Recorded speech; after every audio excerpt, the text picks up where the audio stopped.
Well, hello my fabulous bakers. It has been a minute and we need another video. So today we're going to make a delicious, moist, rich, gluten-free chocolate bundt cake. Or you can do what I'm gonna do and make the little mini cute bundt cakes. Okay, regardless, we're gonna make the same batch, but don't worry, you know I got you. I will put your ingredients on the screen so you don't have to worry about trying to write them all down. 3/4 of a cup of oil. You can use like a vegetable canola oil. You can even use a grapeseed oil. That's what the recipe says. I don't use grapeseed oil, but if you do, you can here. 2 cups of white granulated sugar. We're gonna put those 2 items in first and give her a little mix till they're nice and combined, and then we're gonna keep this mixer running and add our eggs. So we're mixing, we're mingling. Let me get my trash here. And now we're gonna crack 3 eggs into this and let her have a good mix. This is a delicious recipe. People at the bakery love it. I have not done it in the mini bundt cakes yet, but I was just feeling mini bundt cakes for this week. I don't know. This is like a baby egg. Okay, once you've touched eggs, wash your hands, people. With your mixer running, you are going to add 2/3 of a cup cocoa powder. Do not use a Dutch processed cocoa powder for this. It will kind of react with the gluten-free flour and such. So just do like a Hershey's cocoa powder, something like that, unsweetened, and in 1/2 teaspoon of good old salt, because with something sweet, there's always a little bit of salt. It brings great balance. 2 teaspoons of vanilla extract. Also, I know it feels weird to put vanilla extract in something that's chocolate, but again, it just enhances that chocolate flavor. Okay, we already only have a couple ingredients left. How easy is that? Now, you are going to do 1.5 teaspoons of baking soda.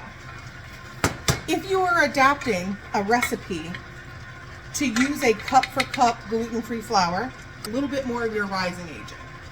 That is going to help because naturally gluten-free cakes become more dense and they sink a bit more. You put a little bit more rising agent in than the recipe says, it's going to keep it lifted and bake like a regular cake that is not gluten-free. Okay, so we got that going. In the same measuring cup where you have your oil, we're going to do 3/4 of a cup sour cream. Sour cream is what's going to keep it moist and delicious and wonderful. If you make a bundt cake recipe without sour cream, I'm telling you, it's not going to be as good as its sour cream equivalent. So go ahead and do that. And then 1 3/4 cup of your gluten-free measure for measure flour. I use King Arthur's measure for measure. I don't remember what brand it is, but you can use, there's one called Cup for Cup. Whatever it is, this is just a form of flour that is simply gluten-free. So we're gonna do an even swap. So 1 3/4 cups. To get that in there, get that mixing. And then the last ingredient is 1 cup of hot water. This is not at all uncommon for a chocolate-based cake to have hot water. Or if you really want to punch up the chocolate flavor, you could do a cup of hot coffee. It is delicious. I've done it both ways. And my regular chocolate cake recipe uses hot coffee instead of hot water. So both are delicious, but whatever is easiest for you, that's what you need to do. Mixer's running, 1 cup of hot water. Yes, it's in the same measuring cup because why would I dirty another one when all the ingredients are already in here? I like to keep this mixing and pour it in slowly so that it gets incorporated and hopefully doesn't slosh too much. And that's it. Now, if you're using a traditional fluted non-stick bundt pan, I would recommend that you butter and flour. So rub butter on the pan, dump a little flour in there, tap it around, tap out the excess. That's going to help it to not stick, especially in the center, so you get a nice clean flip and it releases. If you're using the mini Bundt pans like me, just a little spray with Pam and they slide right out. If you're using Nordic ware, fluted Bundt pans, just butter those. Melt some butter and brush it. Make sure you get in all of the cracks and crevices. And I found that that is how it releases best from those. Here's a look at the mini Bundt pan that I use. This is a Wilton pan. I got this off Amazon, but I'm sure you can find it in a craft store. So you can do this, your regular fluted Bundt pan, or like I said, if you're using one of the heavy duty Nordic wares, you want to do things a little bit differently because I have found things bake in them differently and thus stick differently. But if you're doing a traditional Bundt cake, you want to bake this at 50 minutes at 350. Check it, go towards the center of it, not towards the center pillar, but in the center of your ring, and then go in like 5-minute increments from there. We really don't want to over bake this. We want to make sure that it's just baked. Pull it out, and I like to let mine cool for 30 minutes.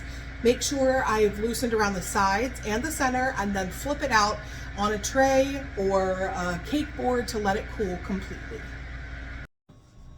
Welcome back. So my mini Bundt cakes are cool. Look how cute they are. So the one batch will make one standard size. They're all the same size pretty much. Bundt pan, or if you're doing the minis from Wilton, which have 12 on the pan, I was able to do 3 pans. And at the bakery, I sell these 2 in a container. So now we're going to glaze them. You don't have to, you could just dust yours with powdered sugar if you wanted, but I like to do a chocolate glaze because I'm a chocolate girl, okay? I love chocolate. So here for the glaze, I have 1 cup of powdered sugar, 1/3 of a cup of cocoa powder, and enough water or milk to make it the consistency that you want. It runs off the spatula pretty easily, but it's gonna set nice and it's not gonna all run right off the cake. You could dip each one, like flip and dip them in the top if you're doing the little ones, but I'm gonna do this as if I were doing a big one. And I am just gonna let it run over. It doesn't have to look pretty and perfect. It's gonna kind of glaze itself. Gravity will do the rest of the work and pull it down over the sides. You could do a vanilla glaze on this if you want to. You don't have to do chocolate, but we're doing chocolate on chocolate. And that's it. Your gluten-free chocolate Bundt cake will have people talking for all the right reasons.